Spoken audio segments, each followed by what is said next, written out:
სულისათან ჩვენთან არის ღმერთი. ქრისტეს შობამდე 16 საუკუნით უწინარეს მოსე წინასწარმეტყველმა ებრაელებს მეორე ჯულში შემდეგი სიტყვები დაუწერა. ნუ მიიქცევით ნურცა მარცხნ და ნურცა მარჯვნივ. ანუ ნუ გადაიხრებით ნურც მარცხნივ და ნურც მარჯვნივ. ეკრძალე თავსა შენსა. ამ სიტყვების დაწერიდან წმინდა წერილში გადის 10 საუკუნე და ანტიკურ ხანაში ქრისტეს შობამდე მე-6 საუკუნეში ფილოსოფოსები იგივე დაახლოებით იგივე სიტყვებს, ოღონდ უფრო თანამედროვე სტილში დელფოში წერენ აპოლონის ტაძარზე, ოქროს სასოებით შეიცან თავი შენი. კიდევ გადის 10 საუკუნე და უკვე ქრისტეს შობიდან მე-4 საუკუნეში ვასილი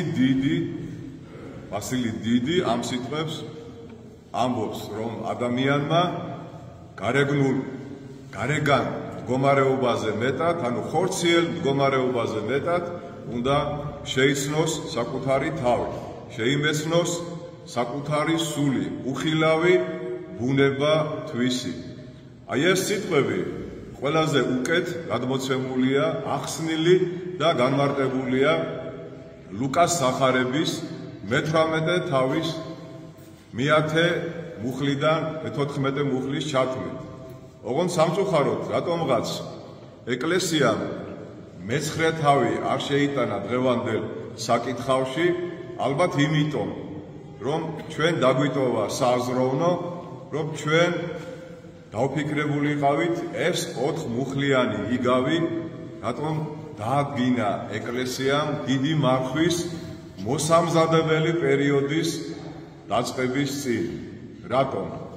ძალიან საინტერესოა ამ იგავის შინაარსი და ყველაზე საინტერესო არის მისი დასაწყისი. სანამ ეს იგავი იწყება, მე-9 მუხლში ასეთი სიტყვები არის გადმოცემული. დათქვა უფალმან ვიეთნიმე იგავი ესე.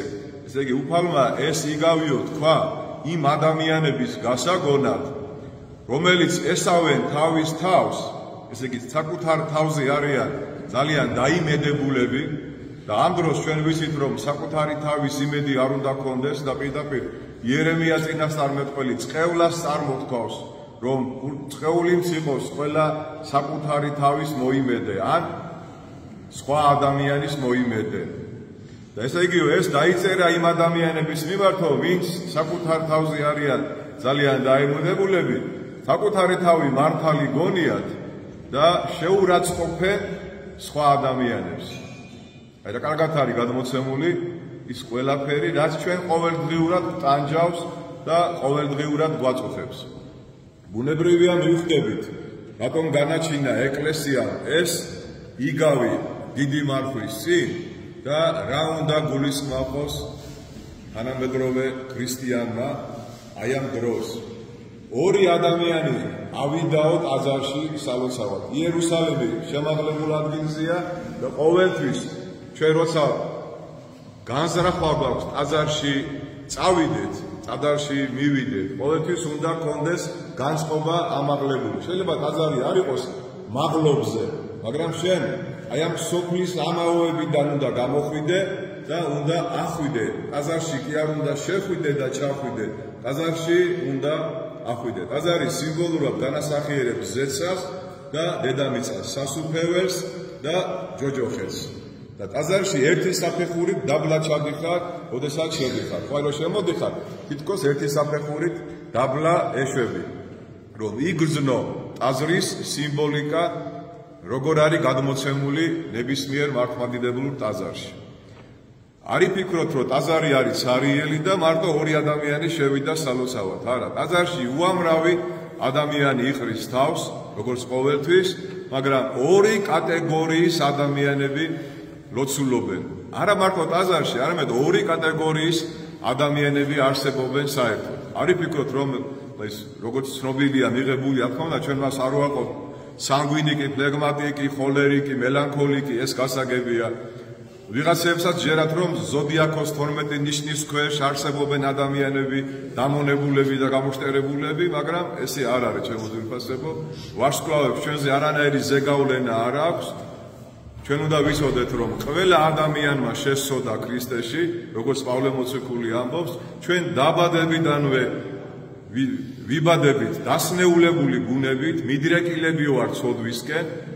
ამის გამო როდესაც ნოე გამოვიდა კიდობანიდან, ღმერთმა აღთქმა დაგვიდო ჩვენ და ცისარტყელა არის აღთქმის სიმბოლო, რომ მე ადამიანის გამო აღარ წავრგვნე დედამიწას, იმიტომ რომ ადამიანი დაბადებიდანვე ბოროტებისკენ არის მიდრეკილი, ჩვენ რომ გვიყვარს ხომ ეთქვა, როგორ გაეშმაკდა.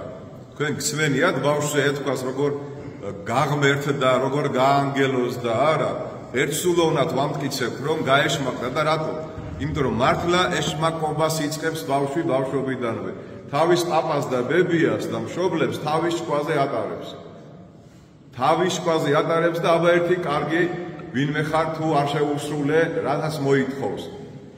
ეს ჩვენი ბუნების ერთ-ერთი გამოვლინებაა, რომელიც ბავშვობაშივე ძალიან ნათლად ჩანს.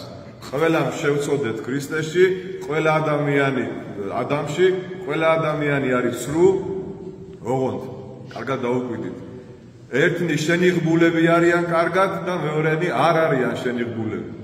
და ორი ტიპის ადამიანი შედის ტაძარში, ერთნი, რომლებიც უკვე გამორჩეულად ცნობილები არიან, შეიძლება სასულიერო პირები იყვნენ, მეორე ცნობილი, მრევლი უკვე დიდი ხანია რომ დადიან, ისწავლეს მიხრა, მოხრა, აქ არ გაიარო, გილოცა, მრავალს დაესწარი, ტექსტებით იციან სახარებიდან საუბარი, იციან დღესასწაულები, იციან მამების და წმინდანების ისტორია, კარგად შეფუთული ადამიანები არიან ჩვენი თამადობით, შესამოსელში შეიძლება ითქვას, გარეგნულად ადამიანებს ვგონი ვართ მართლები, კარგები, მისაბაძი ადამიანები, მაგრამ ჩვენ ვეპირადად მე თქვენზე ვერ ვაგებ პასუხს, შეიძლება გამიბრაზდეთ, იესო ქრისტე, როდესაც მოდის ქვეყნიერებაზე, ვისი მხილებით იწყებს მოღვაწეობას?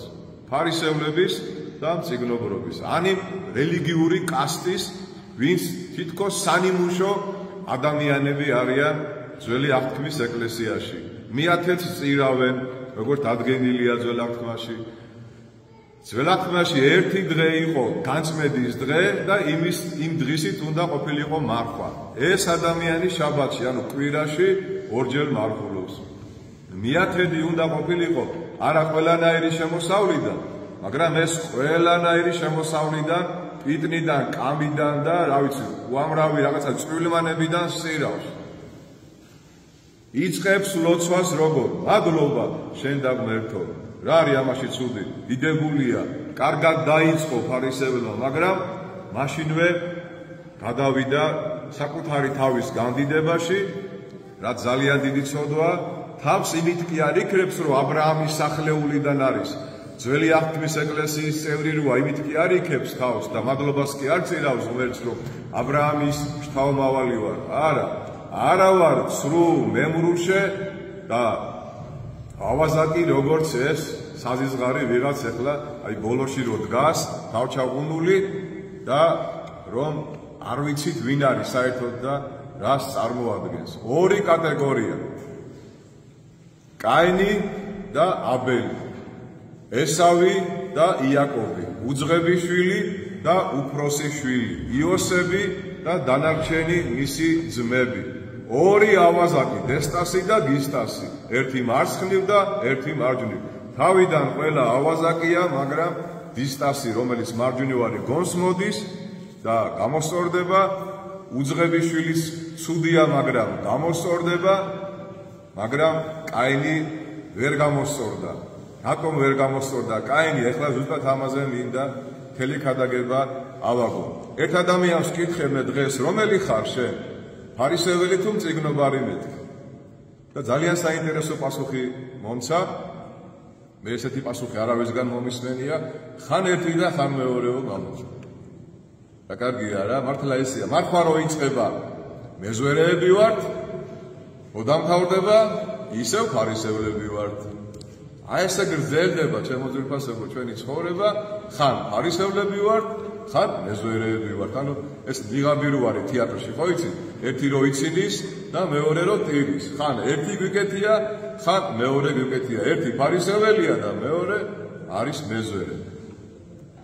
რომ აღარ ვიყოთ ასე, ეხლა თავი რომ აღარ შეგაბეზროთ და ასე რომ აღარ იყოს, მე ამოვწერე ის 7 ხილული ნიშანი, რომელიც ჩემ თავშიც დავაფიქსირე და წმინდა მამების შრომებში ამოვიკითხე, რომ ჩვენ მივხვდეთ რა სიმპტომები აქვს ამ პარტავნებას. ხო ჩვენ ყოველთვის მოვდივართ, მამაო, რა თქმა უნდა ამ პარტავნებაში ვარ, ამ პარტავანი ვარ, ქედმაღალი ვარ, ამაკი ვარ, გავიგე, მაგრამ სად მსგავდება ჩვენი სიამპარტავნე?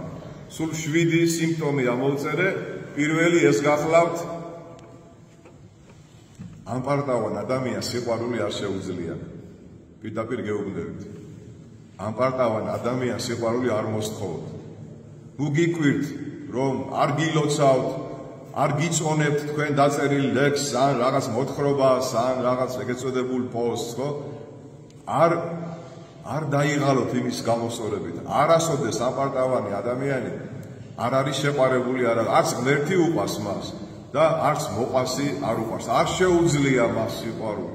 იმდენად არის საკუთარ თავზე შეყვარებული ეგოიზმით, რომ არც ღმერთი უყვარს და არც მოყვარს. თუმცა გარეგნულად შეიძლება რას ლაპარაკობ, ისეთი კარგად საუბრობდეს, ისეთი ღმერთის მადიდებელი იყოს ჭყალებში და მოყვასის მოყვარული, მაგრამ მას არ შეუძლია სიყვარული.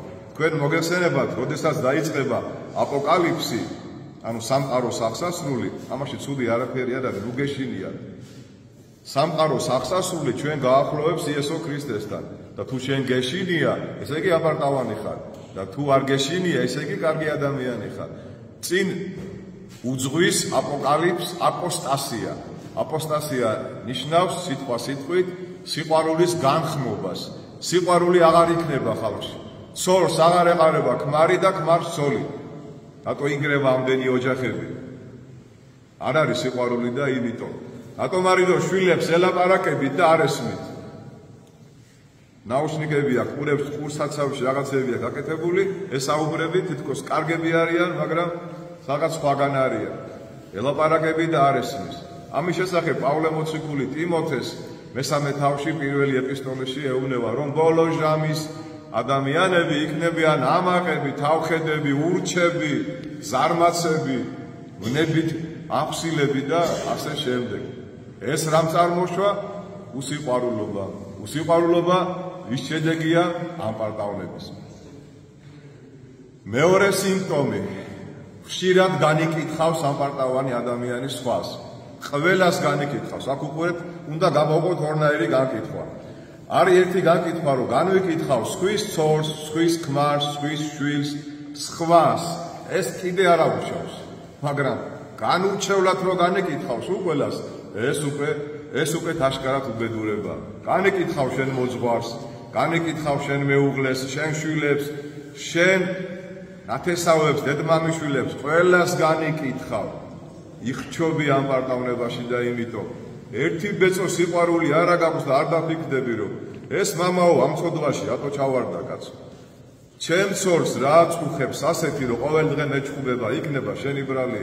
ან ჩემ ქმარს სახში რომ აღარ უნდა მოსვლა და ყოველდღე რომ სვავს და ლოცს რო ვეძახი, იქნება მე მივიყვანე ეგ ადამიანი იმ მდგომარეობამდე.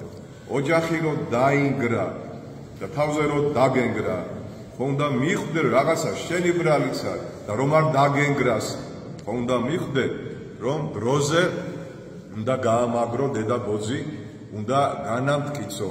რითი უნდა განამტკიცო? იესო ქრისტეთი, ლოცვით, სახარებით და ყოველივე ამით. რატომ არის რომ აღსარებაში ვიძახით რომ განკითხვაში ვარ და გამოსული არა ვარ აღსარებიდან, ხედავ რიგს და იმ რიგში ვხედავ ისეთ ადამიანს, რომელიც მე არ მომწონს და გულში ვიძახი რომ ეხლა ეს აღსარებაზეა. ან ეს ადამიანი მამაომ რო აზიარა, ზიარების ღირსია. ერთი წუთი არ არის გასული აღსარებიდან და ისევ განკითხვაში ვარ. შურიანი ადამიანი, რომელიც არის ამარტავანი, არის შურიანი და რატო? რატო დავასახელე მე კაინი და აბელი? კაინი არის პირველი ადამიანი, ვინც ბუნებრივი წესით იშვა. ადამი არის თიხისგან მოზელილი და ღვთაებრივი სულია მასში. ევა არის ადამიდან წარმოშობილი ნეკნიდან და მესამე ადამიანი არის უკვე ბუნებრივი წესით ქალის და მამაკაცისგან ნაშრომი. თავისთავი წარმოიდგინეთ, ვინ წარმოუდგენია კაინს. და ხედავს, რომ მისი ღვიძლი ძმა წირავს მსხვერპლს, ღმერთს და შეშურდება და მოკლა მოუნდება მის გაიყვანს მინდორში და მოკლავს. აი ჩვენი კაცობრიობის ისტორია. კაცობრიობის ისტორია იწყება შურით და შური არის ამ პარტავნების ნაყოფი.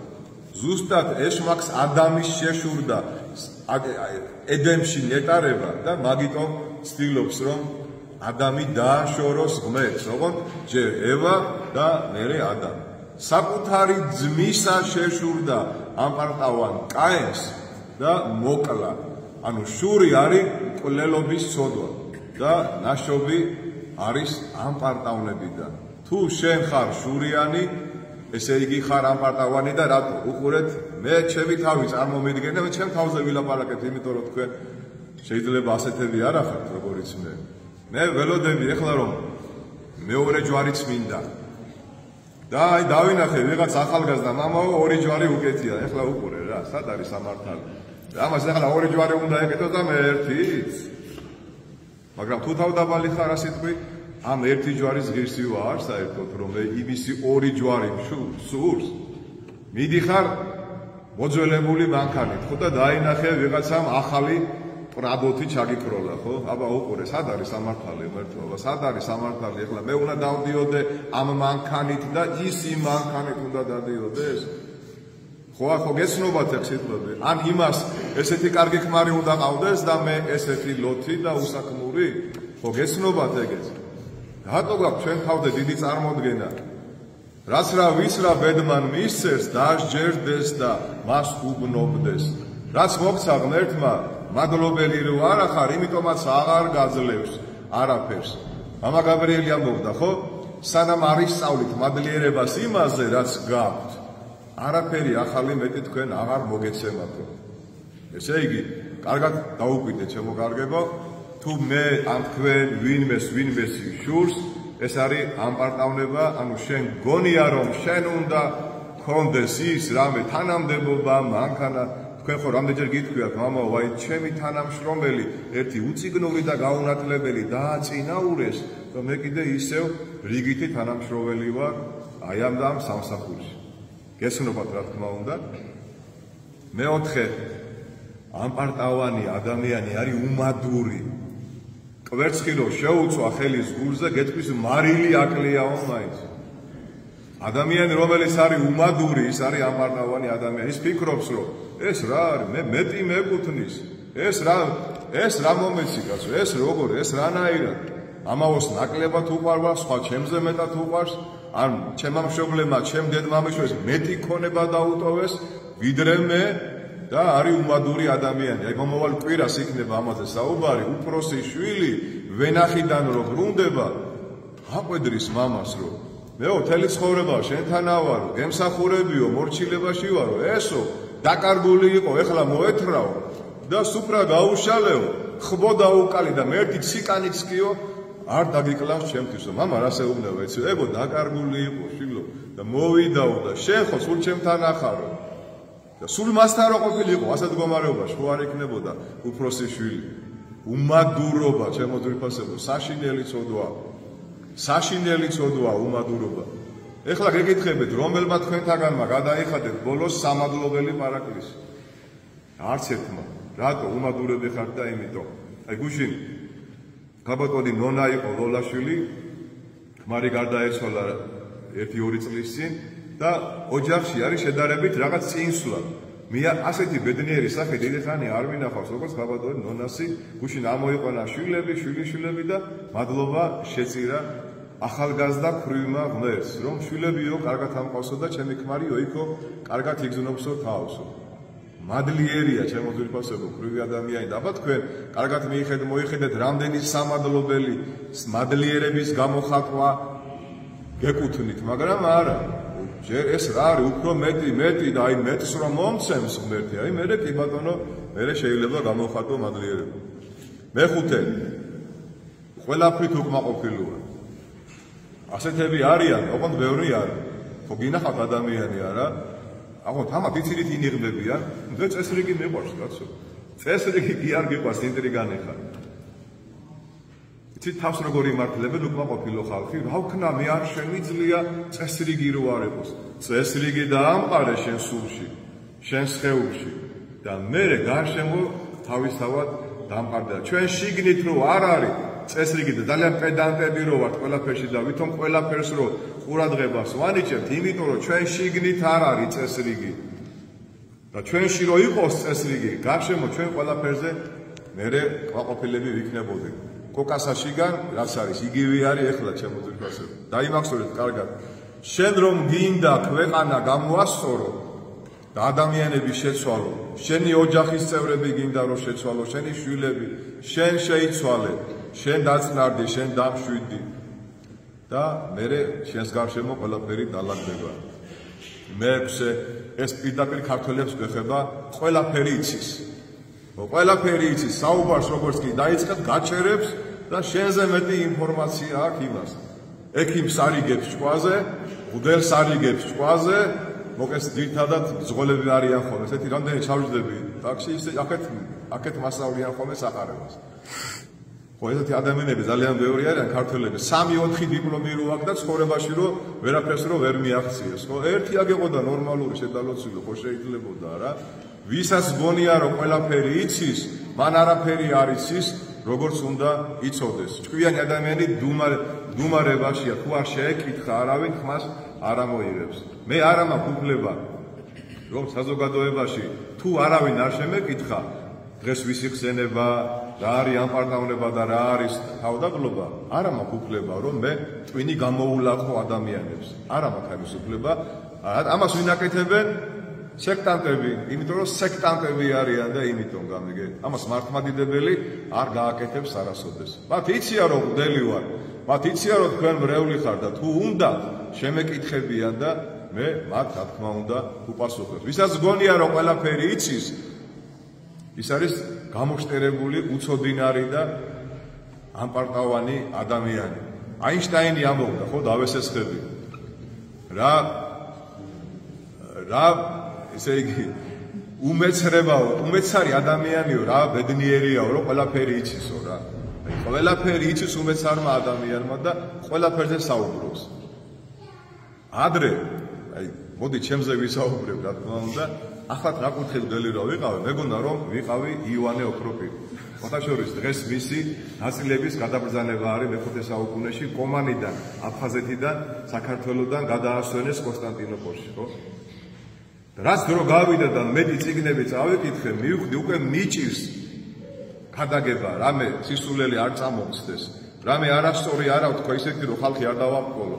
თანდათანობით კი არ გავილაღე ქადაგებაში, პირიქით უფრო ენაბრგვილი გავხდი, რომ მე შიმია ისეთი რამე არა ვთქვა, რაც არ დაწერილა, რამე ზღაპრები არ მოგიყვეთ, რამე სისულელები, ხილვები და სიზმრებზე არ გელაპარაკოთ, არამედ გესაუბროთ წმინდა წერილიდან.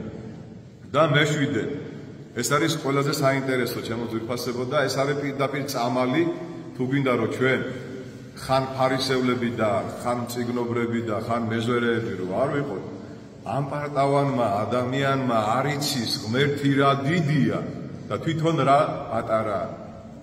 გესმით? თუ ადამიანი მიხვდება რომ ღმერთი რამდენად დიდია და თვითონ რამდენად ცეროდენა და პატარა, ის არასდროს სიამაყეში აღარ ჩავარდება. არავის აღარ განიკითხავს და პირიქით იტყვის იმ ჩვენი ნაცნობი მეზვერესავით რომ ღმერთო მილხინე ცოდვილ საამას და შემიწყალე მე. და თუ ჩვენ ეს ვერ გავარკვიეთ ეხლა, ჯობია რომ მარხვა არ შეინახოთ, იმიტომ რომ მარხვა იქნება დიეტა და ვინც ეხლა რაც მე ვთქვი, ეს 7 მუხლი გაიაზრა, ან გაიაზრებს მომავალში, დამერწმუნოთ რომ ჩვენი მარხვა იქნება სინანულისა და აღდგომა იქნება სიხარულისა. ღმერთმა დაგლოცოთ, აგახაროთ, აგაძლიეროთ და ღმერთმა ინებოს, რომ ჩვენში იყოს სიმდაბლე, სიყვარული და უბრალოება. ჩვენთანაც ღმერთს. მომავალი შაბათი არის მირქმა, მიგებება, მოგეხსენება 4 საათზე ლოცვა. 4 საათზე იქნება ლოცვა, პარასკევს და შაბათს 10:30 ჟამნობა და 10 საათზე იქნება წირვა.